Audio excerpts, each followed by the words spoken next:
Хайде. Мъдрят таралеж. Якога много отдавна всички животни живели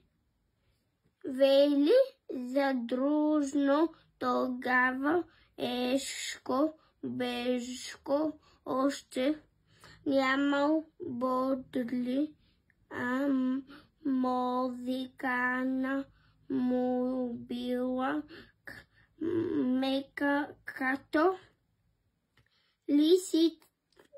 лисича опашка.